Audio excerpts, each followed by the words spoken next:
अंडमान निकोबार द्वीप समूह के मत्स्य पालन और एक्वाकल्चर क्षेत्र में निवेश के अवसरों का पता लगाने के लिए आज स्वराज द्वीप के ताज एक्सोटिका में निवेशक सम्मेलन आयोजित किया गया। इस अवसर पर केंद्रीय मत्स्य पालन, पशुपालन और डेयरी मंत्रालय तथा पंचायती राज मंत्रालय के मंत्री राजीव रंजन सिंह, मत्स्य पालन, पशुपालन, डेयरी मंत्रालय और अल्पसंख्यक मामलों के मंत्रालय के राज्य मंत्री जॉर्ज कुरियन, पशुपालन और डेयरी मंत्रालय तथा पंचायती राज मंत्रालय के राज्य मंत्री प्रोफेसर SP सिंह बघेल, द्वीपों के उपराज्यपाल एडमिरल DK जोशी, प्रशासन के मुख्य सचिव केशव चंद्र तथा अन्य गणमान्य अधिकारीगण मौजूद रहे। इस दौरान कार्यक्रम में मौजूद अतिथियों ने द्वीप प्रज्वलित कर कार्यक्रम का उद्घाटन किया। अपने उद्घाटन भाषण में मुख्य सचिव केशव चंद्र ने रणनीतिक निवेश की आशा व्यक्त की, जिससे इन द्वीपों में मछली उत्पादन की खाई को पाटा जा सकेगा और भारत एक प्रमुख मछली उत्पादन केंद्र के रूप में स्थापित हो सकेगा। मैं अंडमान तथा निकोबार द्वीप समूह में मत्स्य एवं जलीय कृषि विकास तथा निर्यात संवर्धन पर निवेशकों के सम्मेलन में आप सभी का हार्दिक स्वागत एवं अभिनंदन करता हूँ। विशेषकर आज माननीय केंद्रीय मंत्री पशुपालन, मत्स्य एवं डेयरी का आगमन भारत के सुदूर पूर्ववर्ती राज्य अरुणाचल प्रदेश से हो रहा है। यह उनकी कटिबद्धता को प्रदर्शित करता है और हमारे विश्वास को संबल देता है। जुलाई 27, 2024 में नीति आयोग की गवर्निंग काउंसिल मीटिंग हुई थी, जिसकी अध्यक्षता माननीय प्रधानमंत्री श्री नरेंद्र मोदी जी ने की थी। उस दिन भोजन के अवकाश के समय मुझे माननीय केंद्रीय मंत्री जी के साथ उसी टेबल पर बैठने का सौभाग्य प्राप्त हुआ था।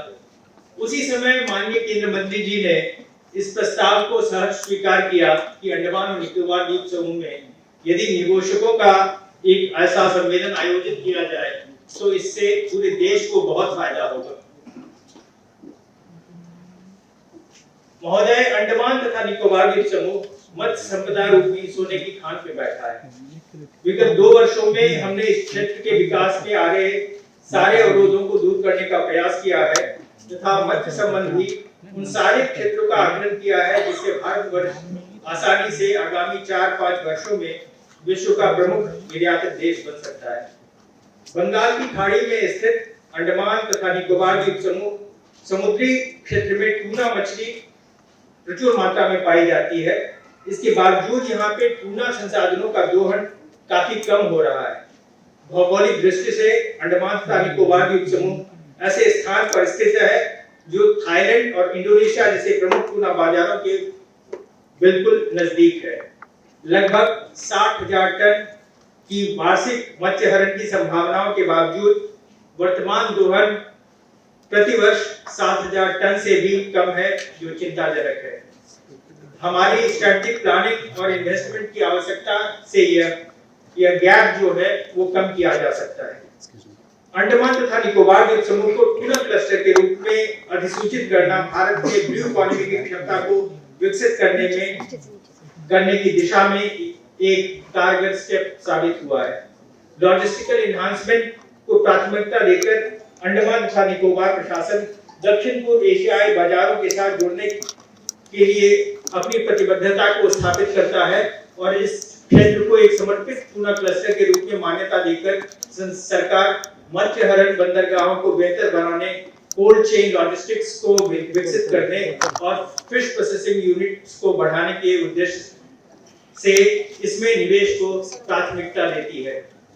इस तरह की उन्नति यह सुनिश्चित करने के लिए आवश्यक है कि मत्स्य हरण से लेकर उपभोक्ता तक की आपूर्ति श्रृंखला कुशल, विश्वसनीय और अंतर्राष्ट्रीय मानकों को पूरा करने में सक्षम हो। इस पहल से न केवल आर्थिक लाभ सुनिश्चित होगा बल्कि सस्टेनेबल प्रैक्टिसेस को भी बढ़ावा मिलेगा, जिससे भारत एक उत्तरदायी और समृद्ध समुद्री खाद्य उद्योग स्थापित करने की भूमिका में की प्रतिबद्धता को बल मिलेगा। वर्तमान में बहुत थोड़ा मत्स्य उत्पाद दक्षिणी पूर्वी एशियाई देशों को निर्यात हो रहा है, किंतु अंडमान का मत्स्य उत्पाद सर्वप्रथम चेन्नई जाता है, उसके पश्चात दक्षिण पूर्वी एशियाई देशों में भेजा जाता है। अंडमान से सीधा निर्यात अतिरिक्त दूरी के कारण हुए अतिरिक्त खर्च को दूर कर सकता है। गुणवत्ता के दृष्टिकोण से अंडमान का मत्स्य उत्पाद सर्वश्रेष्ठ है और यदि ट्रांसपोर्टेशन की इस विषमता को दूर किया जाए तो देश से निर्यात होने वाली आमदनी में कई गुना बढ़ोतरी की जा सकती है।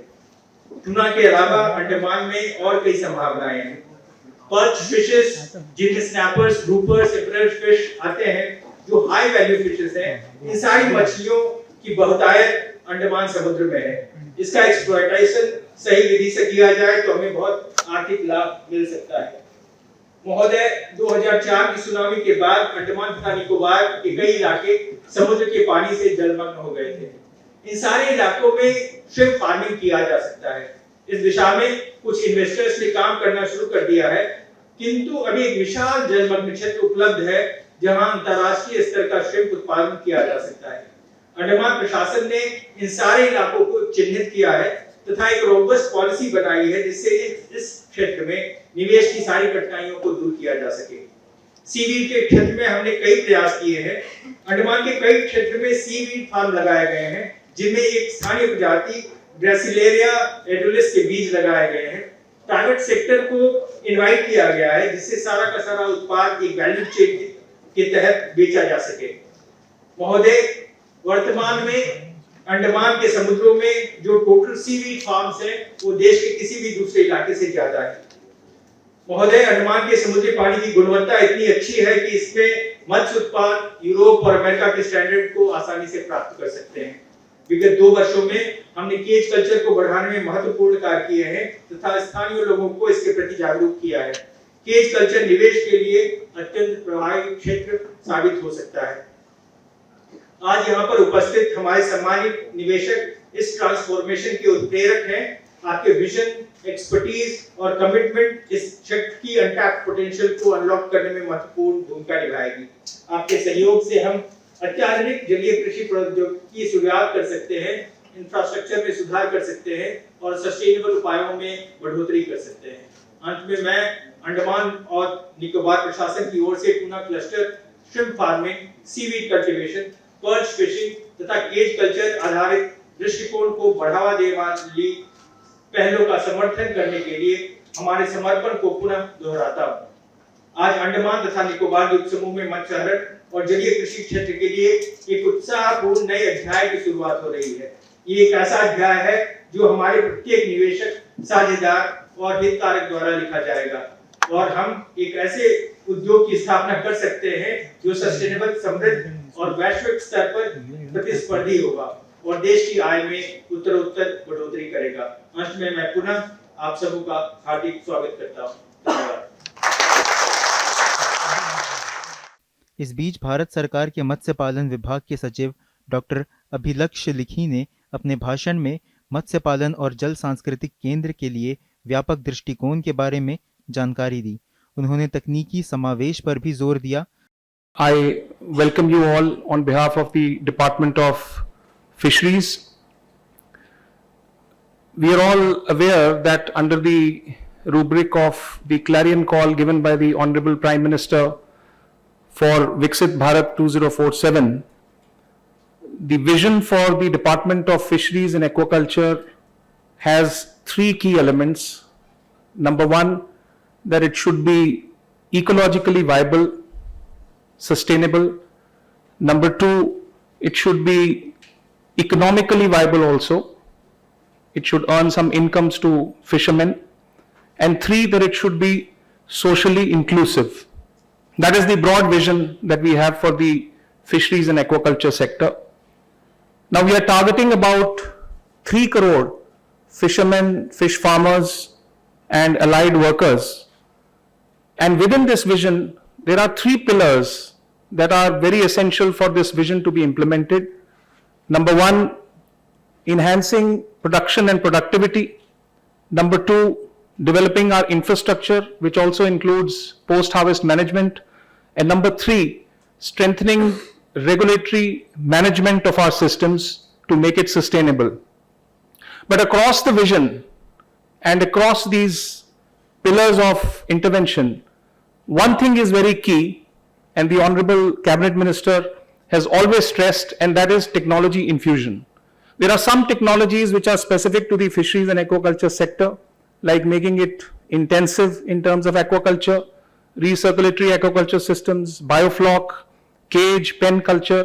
There are some technologies which are impacting our country as a whole, which if we don't imbibe, will not be at the cutting edge of things. Artificial intelligence, Internet of Things, incubation of startups, and most importantly, digitizing our workforce, which we are currently doing under a World Bank project. So these are some of the technologies we have to imbibe if our vision has to work, if our interventions have to implement that vision. Now, the new department was constituted in 2019. Ever since 2015, a total investment of about 38,572 crores has been made by the Department of Fisheries with the help of the state governments. It has had two major impacts. One is on the domestic scenario. Our production now touches 175 lakh tons, of which 131 lakh tons is inland fisheries, brackish water, fresh water, and more than that, our exports are in value terms to the extent of 60,000 crores, of which primarily we are exporting frozen shrimps to the world. I'm thankful to the Honorable Minister Shri Lalan Singh ji, who has guided us, who has provided us leadership to make export promotion the basic plank of our entire strategy and development in the future. I also thank His Excellency Admiral Joshi ji for hosting us here in Andaman Nicobars. In context of our vision, in context of our intervention strategy, if I look at the total resources of our exclusive economic zone, they are about 53 lakh tons.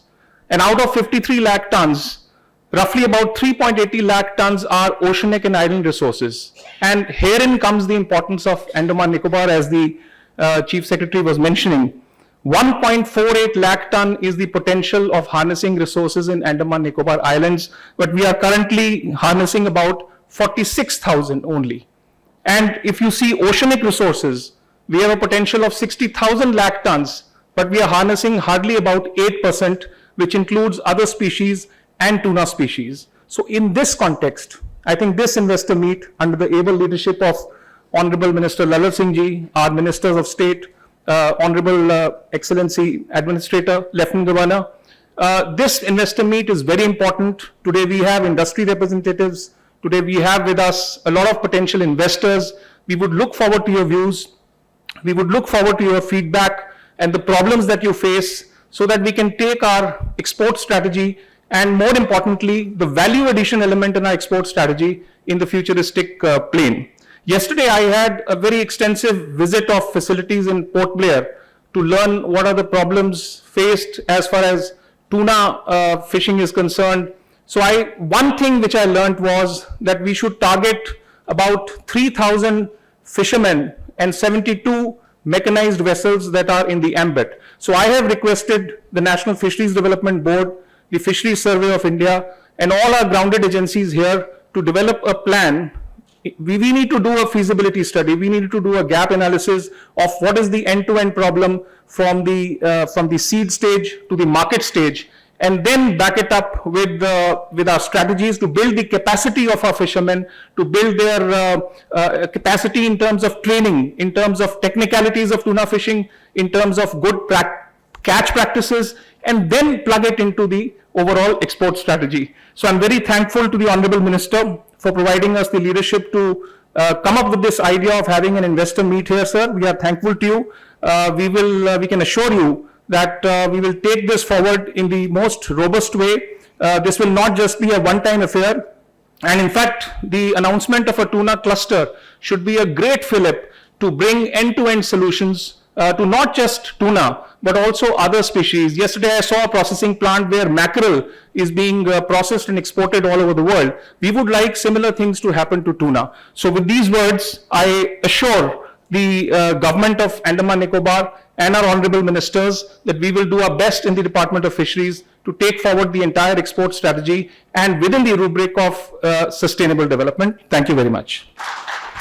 मत्स्य पालन, पशुपालन और dairy मंत्रालय तथा अल्पसंख्यक मामलों के मंत्रालय के राज्य मंत्री जॉर्ज कुरियन ने अपने संबोधन में भारत को विकसित भारत बनाने के माननीय प्रधानमंत्री के विजन 2047 को पूरा करने के प्रति विश्वास व्यक्त किया।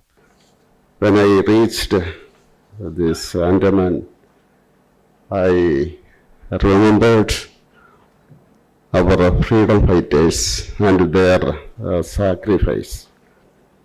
And I would like to tribute the memories on their memories. And at the same time, see, first time in India liberated or become independent is Andaman. And the national flag was hoisted by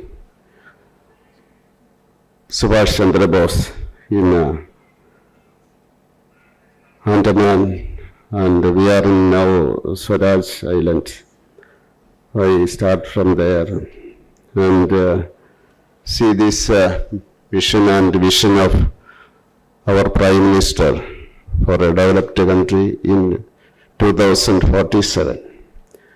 And the efficient leadership under efficient leadership of our Cabinet Minister, Sri Rajiv Ranjan Singh ji, we are going faster. I will say one example. Last 1 week, I participated 3 functions of this Fisheries Ministry. First one is on 8th, the demonstration of this drones in Cochin. I express my gratitude to Rajiv Ranjan Singh ji for that. Second one was ranching of these fingerlings in Trivandrum yesterday. This one is the third one. Then I remember that in September 6th, in Visakhapatnam, there was exporters meet. I believe that investment is directly proportional to export. That is why very important meeting is going now and taken place now. And I think whether it is my wild thinking or not, why don't we connect this fisheries and tourism? Several countries do it, and we can consider here a tourist place and a beautiful place. I appreciate the officers of this ministry, and I conclude my speak because I want to take an anticipatory bail, because tomorrow is the 150th birthday of Birsa Munda. In our place in Kerala, it is being conducting in a faraway place. That the last flight is from Andaman is at 2:45. That is why in between I may have to leave. Thank you. इस मौके पर मछली पकड़ने के क्षेत्र में अंडमान निकोबार की क्षमता को समझाते हुए वीडियो दिखाया गया। and Nicobar Islands, a paradise of unparalleled natural beauty, rich marine biodiversity, and a world of untapped potential. Located in the Bay of Bengal, these islands have a coastline that stretches for approximately 1,912 kilometers and varies greatly with both rugged and sandy shores, coral reefs, and numerous bays. With its rich marine biodiversity, these islands offer abundant opportunities for sustainable fishing, aquaculture, and seafood export. The islands have the potential to yield 1.48 lakh tons of fisheries resources in its waters, but current harvest levels stand at only 49,138 tons. The potential of the oceanic tuna, including yellowfin tuna and skipjack tuna in Andaman and Nicobar waters, is estimated at 60,000 tons, is substantial and remains largely untapped. The current oceanic harvests stand at only 4,420 tons. There is immense scope for expansion in the oceanic tuna fisheries. The export market for tuna is thriving. The Department of Fisheries, Government of India, has notified the Andaman and Nicobar Islands for development of tuna cluster. it is envisaged that tuna cluster would generate huge revenue with exports and contribute significantly to India's seafood industry. Under the development of tuna cluster, allocation of land and other resources and single window clearances for business ventures will be worked out and streamlined. And with some infrastructure already in place by the Department of Fisheries, the foundation for growth is already set. Additionally, initiatives like the Marine Spatial Planning and Mariculture Policy are being prepared.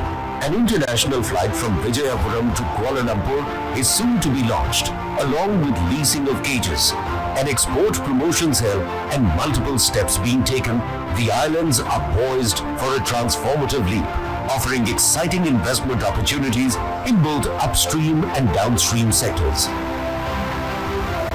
The development of deep sea fishing vessels, seaweed farming, pearl farming, ornamental fish farming, and cage culture are central to expanding the region's marine economy. Additionally, modernizing key harbors like Mayabandar and Jangli Ghat will support the growth of the fisheries sector. Andaman and Nicobar Islands are on the cusp of becoming a global seafood powerhouse. Investors are invited to be part of this exciting growth story. From fish processing to value-added products, from aquaculture to ecotourism, the potential is limitless. With these interventions, Andaman and Nicobar's fisheries sector is all set to thrive. And so is the future of business.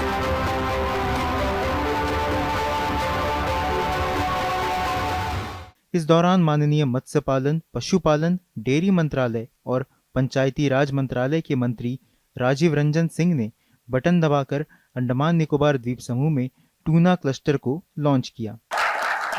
The tuna industry is thriving as a major contributor to the blue economy, valued globally at over 40 billion annually. The Andaman and Nicobar Islands present an unparalleled opportunity with a vast 6 lakh square kilometer exclusive economic zone rich in high-value species like tuna, offering an untapped oceanic potential of yellowfin tuna and skipjack tuna. Located close to Southeast Asia, the islands enable efficient trade routes by sea and air, ideal for expanding India's tuna export capabilities. To scale up the value chain of tuna production, processing and export, the Department of Fisheries, Government of India has notified the development of tuna cluster in the Andaman and Nicobar Islands under Pradhan Mantri Matsya Sampada Yojana, and it's being launched today. This initiative aims to attract investments, build partnerships with tuna fishing nations, and implement training and capacity building programs. Infrastructure for fish landing, processing, and export connectivity will also be developed to streamline operations and enhance global competitiveness. अपने संबोधन में द्वीपों के उपराज्यपाल admiral DK. Joshi ने कहा कि tuna cluster की घोषणा एक ऐतिहासिक कदम है और इसका हमारी अर्थव्यवस्था पर अधिक प्रभाव पड़ेगा। सर्वप्रथम तो मैं माननीय मंत्री जी का, माननीय MOS का और बाहर से आए सभी डेलीगेट्स का अंडमान पधारने पर हार्दिक स्वागत करना चाहता हूं और धन्यवाद देना चाहता हूं कि इस कॉन्क्लेव का आयोजन, इस ट्यूना कल्चर का लॉन्च, यह एक बहुत ही ऐतिहासिक कदम है जिससे इस क्षेत्र की इकोनॉमी आने वाले वर्षों में बहुत महत्वपूर्ण उसका इम्पैक्ट पड़ेगा। अंडमान निकोबार आइलैंड्स देश का 1/3 एक्सक्लूसिव इकोनॉमिक जोन ये जो है कंप्राइज करता है, लेकिन मेरे हिसाब से इसका मतलब ये नहीं है कि फिशरीज और मरीन प्रोडक्ट्स का खाली 1/3 हिस्सा हमारे पानी में है। कई सारे कैलकुलेशंस यहाँ दिखाए गए, मेट्रिक टन्स, परसेंटेज वगैरह, लेकिन मैं समझता हूँ कि एक फैक्टर उसमें शायद मिसिंग है कि अवेलेबल मत्स्य संपदा का कितना प्रतिशत एक्सप्लॉइट किया जा चुका है। जहाँ तक बाकी की कोस्टल स्टेट्स वगैरह कंसर्न्ड हैं, वहाँ जो है फिशरीज़ का पोटेंशियल ओवर एक्सप्लॉइट हुआ है 7 दशकों में, जबकि अंडमान और निकोबार के वाटर्स में जो भी पोटेंशियल, जो भी इनका फिशरीज़ और मरीन प्रोडक्ट्स की होल्डिंग है, यहाँ बिल्कुल एक्सप्लॉइटेशन नहीं हो पाया है। तो अगर उसको फैक्टर इन करके एक थ्योरेटिकल कैलकुलेशन किया जाए तो ये परसेंटेज मेरे हिसाब से बहुत ज़्यादा है। बल्कि एक किंवदंती या एक सेइंग होती है कि in Andaman and Nicobar waters, the fish are having to die of old age because there is nobody to catch them. अभी तक एक सबसे बड़ा अवरोध जो यहाँ से फिशरीज और मरीन प्रोडक्ट्स के एक्सपोर्ट का था, वो था कि एमपीडा के और EIA के ऑफिसेस या तो चेन्नई में या कोलकाता में या विशाखापट्टनम में थे, जिसका मतलब ये था कि कोई भी फिशरीज या मरीन प्रोडक्ट अगर यहाँ से एक्सपोर्ट करना है तो वो पहले 1500 किलोमीटर पश्चिम में मुख्य भूमि में जाएगा, वहाँ उसकी एक्सपोर्ट क्लियरेंस होगी और फिर वो वापस हमारे से ऊपर से उड़ता हुआ वो 1500 किलोमीटर दोबारा कवर करके 300, 200, 400 kilometre south east Asian countries में एक्सपोर्ट के मार्केट्स में पहुंचेगा। और मरीन प्रोडक्ट्स आप सभी लोग जानते हैं कि बहुत ही पेरिशेबल होता है, तो ये बहुत ही इम्प्रैक्टिकल एक तरह से कहा जाए तो प्रोपोजिशन था। तो उसके लिए मैं मंत्रालय का धन्यवाद देना चाहूँगा कि एमपीडा के और EI के ऑफिसेस अब जो है श्री विजयपुरम में ही खुल चुके हैं। और इसके लिए मंत्रालय के अलावा मैं साउथ जोनल काउंसिल का भी धन्यवाद देना चाहूँगा, जहाँ हमने गृह मंत्री श्री अमित शाह जी की अध्यक्षता में इसको एजेंडा पॉइंट 2-3 मीटिंगों में रखा था, और क्योंकि इसमें इंटर मिनिस्टेरियल कोऑर्डिनेशन की ज़रूरत थी, उनके पूरे सहयोग से आज की डेट में ये ऑलरेडी फंक्शनल जो है एक रेगुलेटरी प्रोविज़न है जिसका सॉल्यूशन हमको मिल चुका है। इस समय जहाँ तक मैं देखता हूँ फिशरीज और मरीन प्रोडक्ट्स के एक्सपोर्ट में जो सबसे बड़ा अवरोध है वो है कनेक्टिविटी का। यहाँ से एक्सपोर्ट क्लियरेंस हो सकती है, कैच हो सकता है, लेकिन वो साउथ ईस्ट एशिया के देशों में पहुँचे कैसे। तो इस वीडियो में एक जो छोटा सा संदर्भ आया था कि डायरेक्ट फ्लाइट कुआलालंपुर से, मैं समझता हूँ बहुत ही सौभाग्यपूर्ण एक ये कोइंसिडेंस है कि पहली इनॉग्रल फ्लाइट परसों 16 तारीख को ऑपरेट हो रही है। ये प्रशासन के कई साल तक निरंतर प्रयासों के बाद जो है यह संभव हो पाया है। और एयरबॉर्न फ्रोजन कार्गो जो है स्ट्रेट अवे हमारे पास एक ऑप्शन जो है वो उपलब्ध हो जाता है। बल्कि मैं मुख्य सचिव को एक सुझाव देना चाहूँगा कि रिटर्न फ्लाइट से हमारा पहला एक्सपोर्ट कंसाइनमेंट चाहे वो छोटा सा ही हो, और गुडविल फैक्टर के ऊपर बतौर गिफ्ट कुआलालंपुर के जो मेजर फिश एक्सपोर्टर्स हैं, इंपोर्टर्स हैं, उनको अपने मिशन से संपर्क करके अगर पहला कंसाइनमेंट रिटर्निंग फ्लाइट से दिया जाए तो फिशरीज और मरीन प्रोडक्ट्स का डायरेक्ट एक्सपोर्ट उससे जो है शुरू हो सकता है। लेकिन एयर कार्गो जो है वो लोड फैक्टर पे डिपेंड करेगा, कब कैसे फ्लाइट्स इम्प्रूव की जो है बढ़ा हुए हैं, कैसे फ्लाइट ज़्यादा बढ़ें, इसमें जहाँ तक मैं समझता हूँ थोड़ा टाइम लगेगा। तो इससे बड़ा सोल्यूशन और इससे ज़्यादा कन्वीनियंट सोल्यूशन जो है वो शिपिंग रिलेटेड होगा। उसमें एक हमारा इनिशिएटिव रहा है कई साल से, जिसमें मैं मंत्री जी का सहयोग चाहूँगा। NCV नियर कोस्टल वॉयज का जो है हमारे लिए फैसिलिटेशन, इसमें कई सारी मंत्रालय इन्वॉल्व हैं, ministry of external affairs involve है, मिनिस्ट्री ऑफ शिपिंग इन्वॉल्व है। कई साल से हम इसका प्रयास कर रहे हैं। संक्षेप में छोटे जहाज़ों का जो bay of Bengal rim countries में ऑपरेट कर सकें, Thailand, Malaysia, west coast, Indonesia, Singapore वगैरह वगैरह, उनके क्रू के लिए जो इंटरनेशनल सर्टिफिकेशंस की ज़रूरत होती है, उसमें इसके प्राविधानों के अंतर्गत उतने स्ट्रिंजेंट सर्टिफिकेशन नहीं चाहिए और छोटे जहाज इस तरह की वॉयजेस कर सकते हैं। ये ऑलरेडी एक एग्जिस्टिंग प्रोविज़न है। इसमें हम कोशिश कर रहे हैं कि अंडमान तथा Nicobar islands in bay of Bengal rim countries के लिए इंक्लूड हो जाए। तो एक बार यह फैसिलिटेशन अगर इंक्लूड हो जाता है तो कुछ टाइम पहले मुख्य सचिव के नेतृत्व में एक डेलीगेशन थाईलैंड गया था, उसमें इंडस्ट्रीज़ के भी लोग गए थे। वहाँ जो है ये मेरे ख्याल से डिस्कशंस हुए थे कि अगर शिपिंग में फ्रोज़न कार्गो के तहत फिशरीज और मरीन प्रोडक्ट्स एक्सपोर्ट किए जा सकें तो वो वहाँ के मार्केट्स में एकदम से एब्जॉर्ब किए जा सकेंगे। इसके साथ ही मैं अंत में फिर एक बार आप सबका धन्यवाद देना चाहूँगा। जय हिंद। कार्यक्रम में पशुपालन, डेयरी मंत्रालय और पंचायती राज मंत्रालय के राज्य मंत्री प्रोफेसर SP सिंह बघेल ने भरोसा जताया कि मछली पालन, कृषि और पशुपालन में आधुनिक तकनीक अपनाकर किसानों की आय 4 गुना हो सकती है। कश्मीर की जगह अगर जहांगीर हैवलॉक आइलैंड पे आए होते तो फिर यही कहते कि धरती पर कहीं स्वर्ग है तो यही है, यही है, यही है। बाद में जाके श्रीनगर में जो भी कहते हैं। इस सुंदर आइलैंड पर इस विभाग के राज्य मंत्री के रूप में मैं सभी निवेशकों का स्वागत करता हूं और अभिनंदन करता हूं। प्रधानमंत्री जी के दिल के कितने करीब है ये विभाग, ये इस बात से प्रतीत होता है कि 2019 में पहली बार आज़ादी के 60-65 साल बाद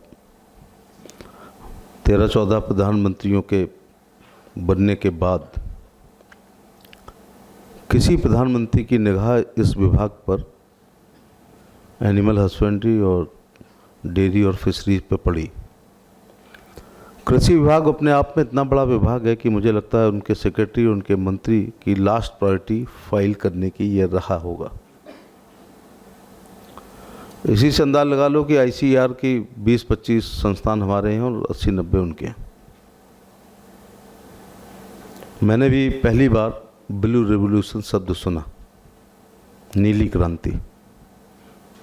उसके पहले हरित क्रांति, श्वेत क्रांति सुनी थी। केवल विभाग नहीं बनाया, उसके लिए एक बड़ा बजट की भी व्यवस्था की। मुझे लगता है कि इसी विभाग के सहारे वो ये कहने की हिम्मत कर पाए कि हम किसानों की आय को निकट भविष्य में दुगनी करेंगे। इस विभाग में कुछ महीने रहने और यूपी में एनिमल हस्बेंड्री और फिशरी का मिनिस्टर रहने के अनुभव के आधार पर मैं कह सकता हूँ, खासतौर से एनिमल हस्बेंड्री और डेयरी और फिशरी,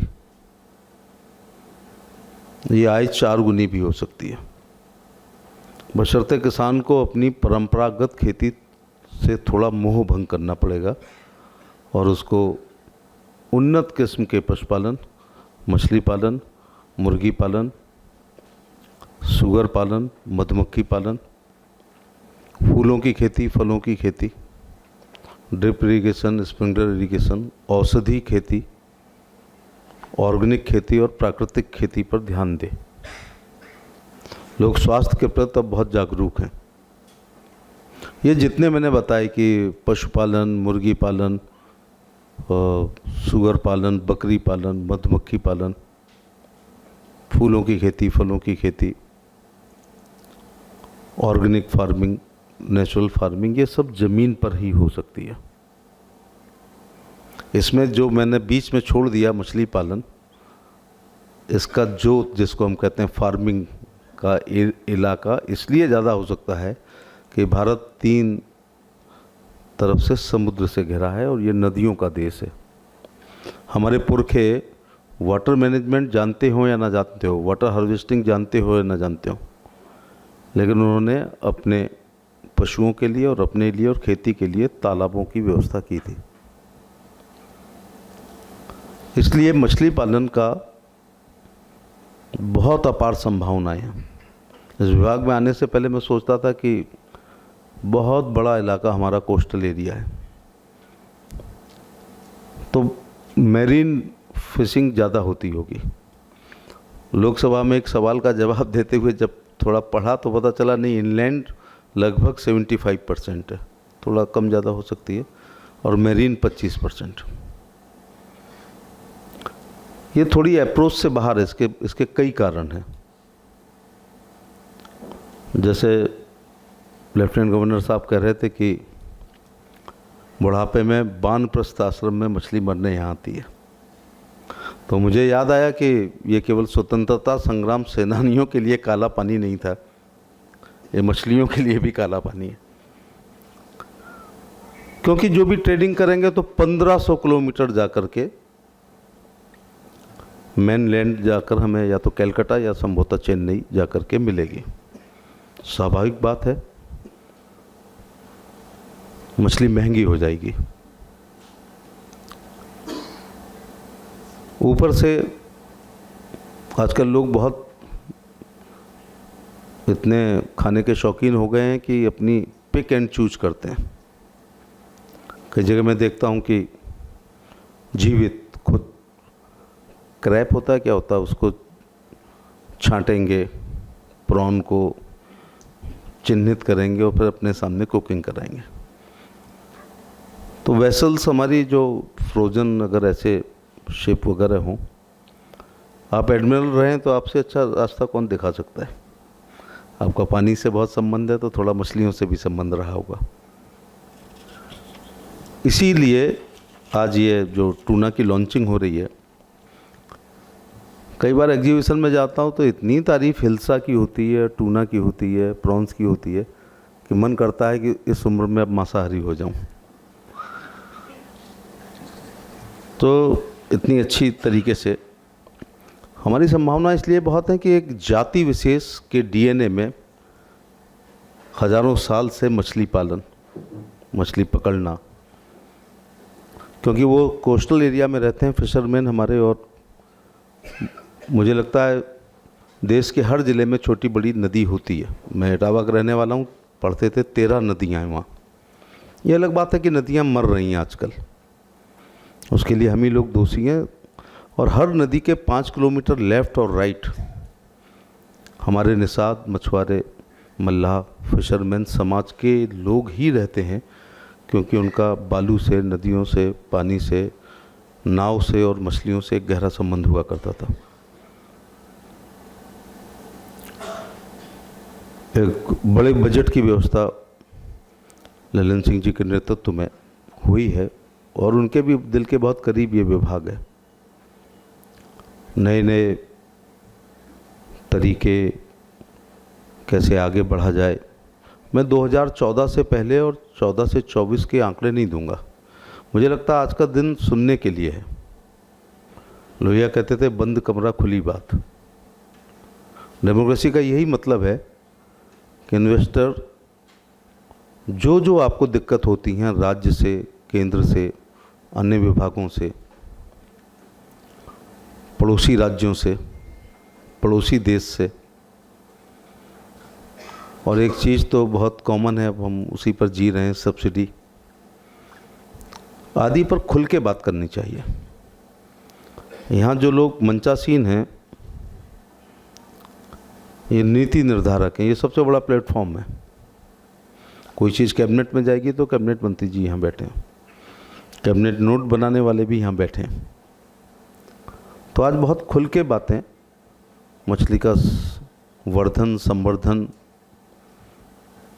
उसको पकड़ना, एक्सपोर्ट करना आदि पर आपका जो आपके अनुभव हैं, हम 3 महीने में विभाग नहीं समझ सकते, पारंगत नहीं हो सकते उसमें। आप इस व्यवसाय से जुड़े हुए हैं, इसलिए कहाँ कहाँ फाइल उलझती है, उसको कैसे सुलझाया जाए, वो आप साझा करेंगे तो हमें अच्छा लगेगा। केवल फिशिंग पर ये विभाग काम नहीं कर रहा है, मछुआरों की बहबूदी के लिए, कल्याण के लिए, उनके परिवार के लिए, उनकी शिक्षा के लिए, उनके आवास के लिए, उनके स्वास्थ्य के लिए मोदी जी की सरकार, हमारे ललन सिंह जी के नेतृत्व में तमाम वेलफेयर स्कीम है। मनुष्य के जीवन से बढ़ के कुछ नहीं है। तो जो इसरो को आपने 600 करोड़ रुपए दे करके ट्रांसपोंडर शायद हमें मिलेंगे और 1 लाख लगाने हैं, अभी 6000 लगे हैं। संभवतः कुछ तकनीकी कारणों से अंडमान निकोबार में अभी नहीं लगे हैं, वो भी हो जाएगा। पता चल जाएगा कब सुनामी आ रही है, कब तूफान आ रहा है, कब हम दूसरे राज्य की सीमा में जा रहे हैं, दूसरे राष्ट्र की सीमा में जा रहे हैं। तो हमारे लिए अपने मछुआरे भाइयों का जीवन भी बहुत महत्वपूर्ण है। वो कितना महत्वपूर्ण है, वो कितने महत्वपूर्ण लोग हैं कि मैं कोई राजनीतिक बात नहीं करना चाह रहा, लेकिन लोकसभा में या राज्यसभा में डीएमके के माननीय सदस्य खड़े होते हैं, अभी बोलना नहीं शुरू करते हैं तब तक एआईडीएमके के खड़े हो जाते हैं। लेकिन 3 इशू पर वो दोनों लोग एक होते हैं। एक कावेरी जल विवाद, एक तमिल एट्रोसिटी इन श्रीलंका, और एक मछुआरों की समस्या को लेकर जब लंका या बाकी देशों में कुछ उनके साथ जाती होती है। तो इससे अंदाज़ा लगाया जा सकता है कि कितना महत्वपूर्ण हमारे वो राज्य जो कि समुद्र के किनारे हैं वो बहुत महत्वपूर्ण है। तो बहुत अच्छा लगा आकर के। मैं 1998 में पहली बार मंत्री बनकर एक कमेटी में आया था। मुझे याद है कि MOS दलित तेजल मलाई साहब वो लेके आए थे। तब से परिवर्तन, एक बड़ा विकास पिछले 10 साल में। कितनी खुशी की बात है कि फिर 75 साल कहते हैं पहली बार 16 तारीख को हो रहा है ना कि एक फ़्लाइट जो कहाँ जा रही है, कुआलालंपुर जा रही है। तो हम अच्छी सी टूना वहाँ के मंत्री के लिए, प्रधानमंत्री के लिए, राष्ट्रपति के लिए एक उपहार पहला भेजा जाए और उसी के साथ अगर कुछ अधिकारी जा सकें और कुछ MOU वहाँ हो सकें तो हमें करने का प्रयास करना चाहिए। थोड़ा क्लाइमेट चेंज वगैरह को भी ध्यान में रखना पड़ेगा। बहुत तेज़ी के साथ हो रहा है, ग्लोबल वार्मिंग हो रही है, ओजोन लेयर, ग्रीन गैसेस, ये सब कहीं ना कहीं जलचरों के लिए भी प्रभावित कर रही हैं। मैं इस इन्वेस्टर समिट के मीट की सफलता की कामना करता हूं। शाम को जब हम उठें तो कुछ बड़े निर्णयों के साथ मछुआरों के वेलफेयर के लिए, मछली खाने वालों के लिए। एक तो सबसे अच्छी बात है कि fish is good for health. हमारे विभाग को अब विज्ञापन 1 पैसे का भी नहीं करना है। ये लोग जान गए हैं कि fish is good for health. किसी के यहाँ मैं ब्रेकफास्ट पर गया था तो एक महिला को 7-8 बार साबुन से हाथ धोते हुए देखा। मैंने कहा ऐसा क्या हो गया आपने 8 बार हाथ धोए? बोले मैं जैन हूँ, वेजिटेरियन हूँ, लेकिन बच्चे के स्वास्थ्य के साथ कोई समझौता नहीं करूँगी। मैंने अपने हाथ से थोड़ी सी मछली और अंडा खिलाया है बच्चे को, क्योंकि वो प्रोटीन बहुत है।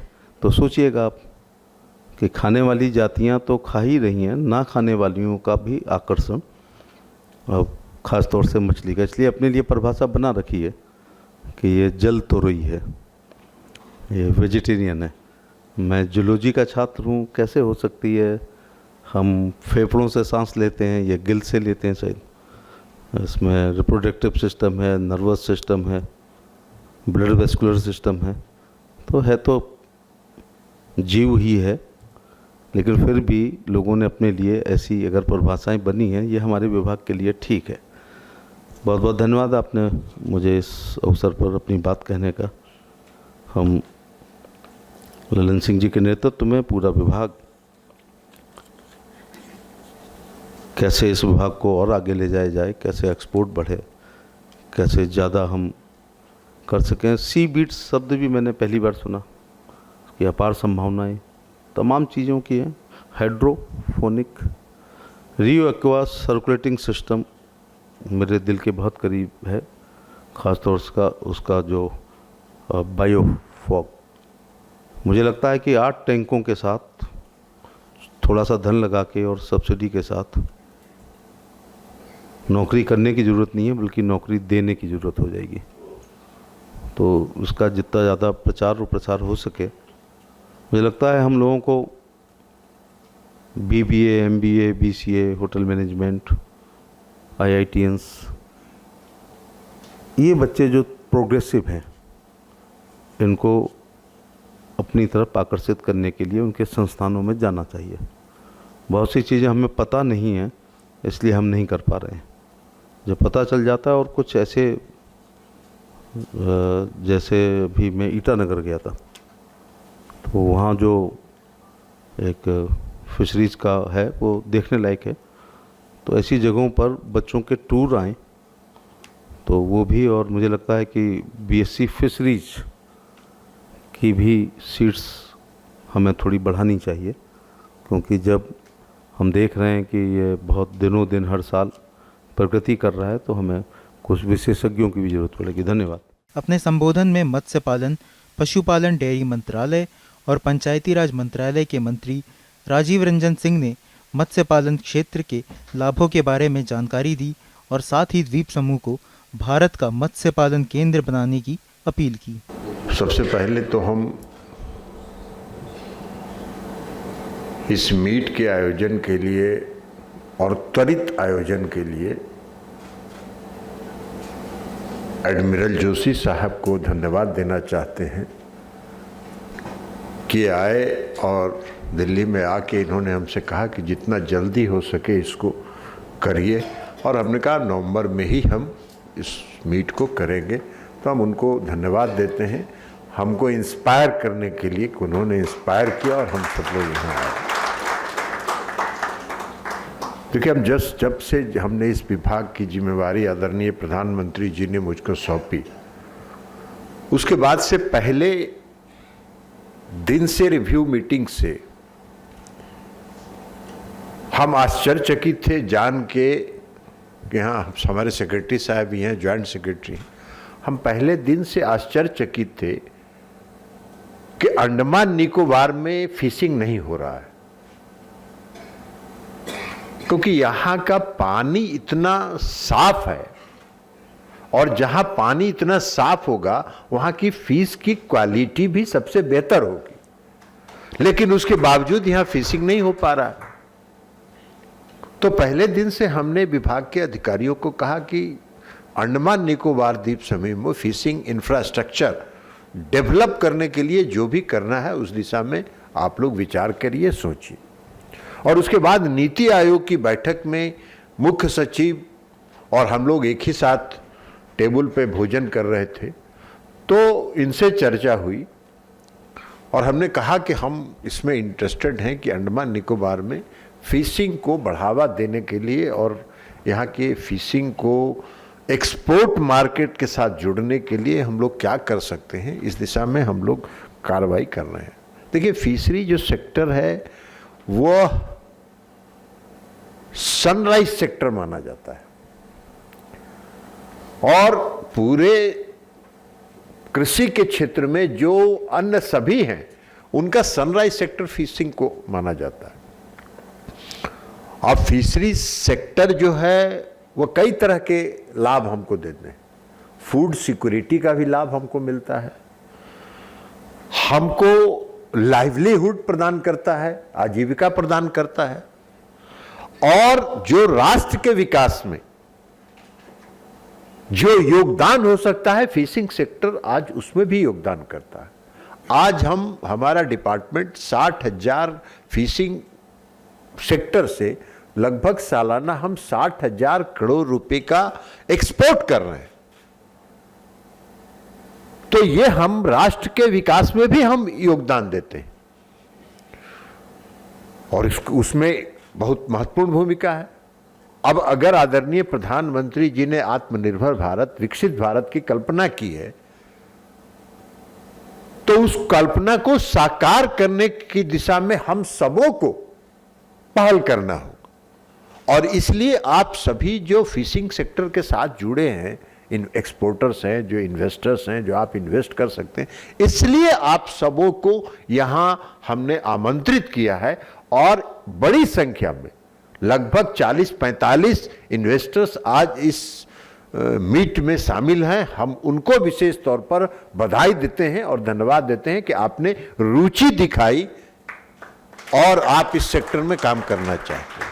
देखिए, अंडमान निकोबार द्वीप समूह के बारे में बघेल साहब बता रहे थे, उसका जो कंपैरिजन वो जम्मू एंड कश्मीर से श्रीनगर से कर रहे थे, लेकिन जो अंडमान निकोबार द्वीप समूह का जो प्राकृतिक सुंदरता है और उसके साथ साथ जो समुद्री रेखा में लगभग 1900 किलोमीटर के साथ जुड़ा हुआ है अंडमान निकोबार द्वीप समूह समुद्री रेखा के साथ, तो ये एक बहुत बड़ा क्षेत्र है जहां हम इसको कर सकते हैं। मैक्सिमम जो एक्सक्लूसिव इकोनॉमिक जोन का मैक्सिमम हिस्सेदारी अंडमान निकोबार द्वीप समूह में आता है। तो इसलिए हम आज आप सबों को आमंत्रित किए हैं और यहां पर अपार अपार संभावना है। आपने देखा भी प्रेजेंटेशन में भी, लगभग 1 लाख टन ट्यूना अपनी मौत समुद्र में मर जाते हैं। अब अगर उस 1 लाख टन का अगर हम फिशिंग करके और उसको दुनिया के बाजारों में पहुंचाएं, तो आप समझ लीजिए कि अर्थव्यवस्था कहां हमारी जाएगी। सालाना हम 1 लाख टन का सिर्फ अंडमान निकोबार द्वीप समूह से हम एक्सपोर्ट कर सकते हैं। आज यहां फिशिंग के बारे में आपने वो भी देखा कि लगभग 49,000-50,000 टन हम कर रहे हैं। 1,48,000 टन के बजाय हम आज मात्र 49,000 टन का फिशिंग कर रहे हैं। ये बहुत बड़ा इम्पोर्टेंट है। अब यहां पोटेंशियल बहुत है और यहां की पोटेंशियलिटी का लाभ अगर आप इन्वेस्टर्स हैं, आप इन्वेस्ट करते हैं, फिशिंग करते हैं, उसको एक्सपोर्ट करते हैं। एलजी साहब ने बताया कि सारे दफ्तर अब यहाँ किसी को चेन्नई और कलकत्ता और किसी दूसरे शहर में जाने की जरूरत नहीं है। आपको अगर एक्सपोर्ट करना है तो सारी सुविधा यही आपको उपलब्ध है और यहाँ से आप फिशिंग करिए और फिशिंग करके उसको एक्सपोर्ट करने का काम कीजिए। अंडमान निकोबार में अगर आप सब इन्वेस्टर्स एक बार मन का बना लें और ठान लें कि हमको अंडमान निकोबार में फिशिंग सेक्टर में इन्वेस्ट करना है, तो अंडमान निकोबार द्वीप समूह आने वाले समय में फिशिंग सेक्टर का एक बहुत बड़ा हब बन सकता है। ये हब बन सकता है और उस दिशा में आप सबों को आगे आना चाहिए। प्रधानमंत्री, आदरणीय प्रधानमंत्री जी ने कई योजनाएं चलाई फिशिंग सेक्टर में। ब्लू रिवॉल्यूशन, प्रधानमंत्री मत्स्य संपदा योजना, उसके बाद जो प्रधानमंत्री मत्स्य संपदा सह कृषि सहयोग, ये कई योजनाएं चलाई। उसका परिणाम आज देखने को मिल रहा है कि हम आज दुनिया में second largest food producer country है। पूरे दुनिया में हम सेकेंड लार्जेस्ट, लेकिन हम एक्सपोर्ट नहीं कर पा रहे हैं। और यहां जो अंडमान निकोबार में तो कई जगह पर जो डीप सी में फिश लैंडिंग सेंटर्स ऑलरेडी बने हुए हैं। इंफ्रास्ट्रक्चर का एक इनिशियल जो चीज है वो आज तैयार है यहां, और आवश्यकता सिर्फ इस बात की है कि हम लोग मन बना लें और मन बना के ठान लें। हमने तो बहुत मन बना लिया है और हम बहुत दृढ़ता के साथ हमने मन बनाया हुआ। हम इसको तो करके ही छोड़ेंगे और हम जिसके पीछे लग जाते हैं उसको हम पूरा करके छोड़ते हैं। ये मेरे स्वभाव का अंग है। आपका सबसे बड़ा सुविधा है, आपके बगल में साउथ ईस्ट एशिया के कंट्रीज हैं, इंडोनेशिया है, मलेशिया है। चेन्नई से और कलकत्ता से तो लंबा समय लग सकता है जाने में, यहां से तो 150-200 किलोमीटर पर आप एक्सपोर्ट कर सकते हैं। और जब सारा एक्सपोर्ट का इंफ्रास्ट्रक्चर यहां उपलब्ध है तो जरूरत तो है सिर्फ आपको इन्वेस्ट करने का। तो जैसे हमने मन बनाया है वैसे आप लोग भी मन बना लीजिए और मन बना के एक बार ठान लीजिए कि कुछ करना है। क्योंकि एक्सपोर्ट होगा, अगर एक्सपोर्ट बढ़ेगा तो इस देश के विकास में योगदान होगा एक्सपोर्ट होने से, जो फॉरेन करेंसी आएगा। लेकिन उसका लाभ तो अल्टीमेटली जो इन्वेस्टर्स होंगे उनको मिलेगा। तो आप इन्वेस्ट करिए और इन्वेस्ट करके, और फिशिंग सेक्टर एक ऐसा सेक्टर है जिसमें आप अगर कुछ लगाइएगा तो वो घुमा के 4 साल के बाद वो जीरो पर पहुंच जाता है।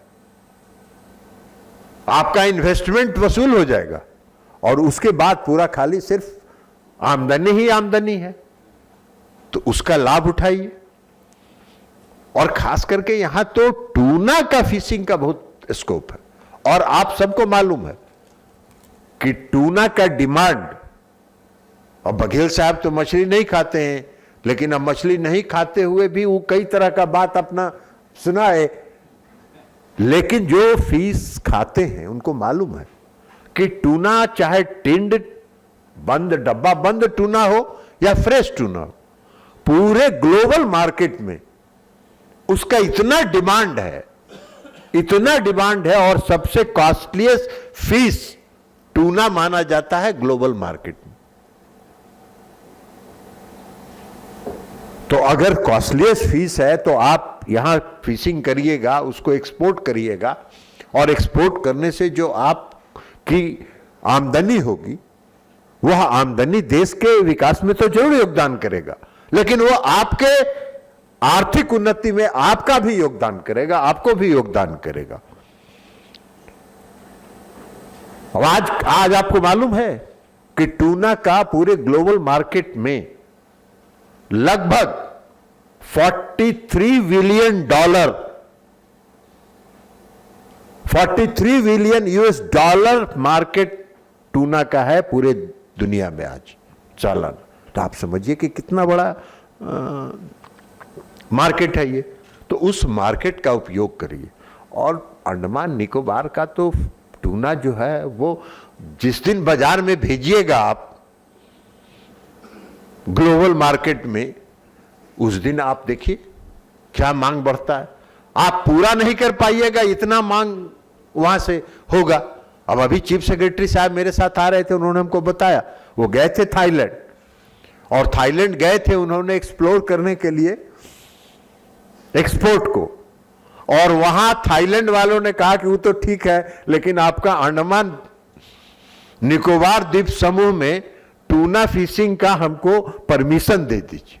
अब आप समझिए कि थाईलैंड जो है अंडमान निकोबार में फिशिंग करने की अनुमति मांग रहा है, और हम यहां कुछ कर नहीं पा रहे हैं। अगर हम यहां कुछ करें तो बहुत, तो इसलिए आपसे आग्रह है आज यहां हम बुलाए। हम सेकंड हाफ में भी बैठेंगे, आपकी भी बात सुनेंगे, और आपकी जो समस्याएं हैं उसको भी हम सुनेंगे। जब तक हम आपकी समस्याएं नहीं जानेंगे तब तक हम उसके निदान की दिशा में कार्रवाई नहीं कर सकते हैं। व्यवहारिक बात वो है। तो हमको किसी ने बताया कि हमारी ज्वाइंट सेक्रेटरी नीतू जी ने पूछा है कि सेकंड हाफ में मंत्री जी रहेंगे कि नहीं। हमको मंत्री जी इसी काम के लिए आ ही रहे हैं, तो सेकंड हाफ में नहीं कह रहेंगे। अगर इन्वेस्टर्स की बात नहीं सुनेंगे तो वो जिनको इन्वेस्टमेंट करना है, तो हम भाषण दे के आए और भाषण दे के चले गए, और उनकी बात जो व्यवहारिक कठिनाई है उसको अगर हम नहीं जानेंगे तो हम कैसे, उसका क्या मतलब है। तो इसलिए हम सेकंड हाफ में भी बैठेंगे, हम आपकी भी बात सुनेंगे, लेकिन हम आपसे सिर्फ इतना ही आग्रह करते हैं, कि अंडमान निकोबार द्वीप समूह में आप चाहे देश में कहीं से भी आए हो, अंडमान निकोबार द्वीप समूह का प्रशासन और एलजी साहब आपको यहां इन्वेस्टमेंट के लिए हर तरह का सहयोग करने के लिए तैयार है। जो भी आपको सहयोग की आवश्यकता होगी, अंडमान निकोबार द्वीप समूह का प्रशासन आपको सहयोग प्रदान करेगा। लेकिन आपको यहां फिशिंग का, उसके प्रोसेसिंग का, उसके वैल्यू एडिशन का, क्योंकि जब तक आप वैल्यू एडिशन नहीं करेंगे, आप उसको बेटर टूना एक ऐसा फिश है जिसका अगर बेटर प्रोसेसिंग नहीं हो तो उसका कोई कीमत नहीं रह जाता है। तो ऐसा वेसल्स आपको बनाना पड़ेगा कि आप समुद्र में टूना फिशिंग कर रहे हैं और उसका प्रोसेसिंग उसी वेसल्स में उसकी प्रोसेसिंग करें। तो ये इंफ्रास्ट्रक्चर ये आपको डेवलप करना पड़ेगा, आपको मन बनाना पड़ेगा।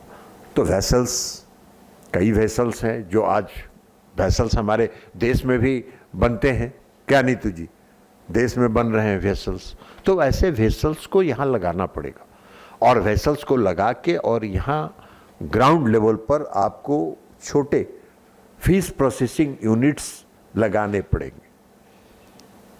इसके अलावा सेक्रेटरी साहब ने बताया आपको कि आप समुद्र में केज कल्चर है, बायोफ्लैक है, इनलैंड वाटर का फिशिंग का भी स्कोप है यहाँ। तो इन सारे क्षेत्रों को जरा घूमिए, और जो अंडमान निकोबार के जो इन्वेस्टर्स हैं उनकी तो बात अलग है, वो तो अवगत हैं, लेकिन जो बाहर से इन्वेस्टर्स आए हैं उनसे हमारा आग्रह होगा कि जरा आइए यहाँ घूमिए और घूम के पूरा मार्केट को एसेस करिए, पूरा ग्राउंड रियलिटी को एसेस करिए और फिर इन्वेस्टमेंट का प्लान बनाइए और इन्वेस्टमेंट की योजना बनाइए। उसमें केंद्र सरकार और राज्य सरकार से जो भी आपको सहायता और मदद की आवश्यकता होगी, हम सब लोग आपको मदद करने के लिए आए हैं। अब एमपीडा है, EIC के हैं, ये सब ऑफिसेज यहाँ खुल गए हैं, तो इसलिए एक्सपोर्ट परमिशन के लिए आपको कहीं नहीं घूमना है। तो इसी को ध्यान में रख के आज ये इन्वेस्टर्स मीट का आयोजन किया गया। आप सभी लोग आए, पुनः आप सबों का स्वागत करते हैं, अभिनंदन करते हैं और अंत में एक ही आग्रह करते हैं कि सिर्फ अंडमान निकोबार द्वीप समूह में इन्वेस्टर्स मीट में अब अपनी भागीदारी मत सुनिश्चित करिए, वास्तव में अंडमान निकोबार द्वीप समूह को आप फिशिंग हब बनाने की दिशा में कार्रवाई करिए और उसमें योगदान करिए। यही आग्रह और हम आपसे विनती करते हुए अपनी बात समाप्त करते हैं। बहुत बहुत धन्यवाद।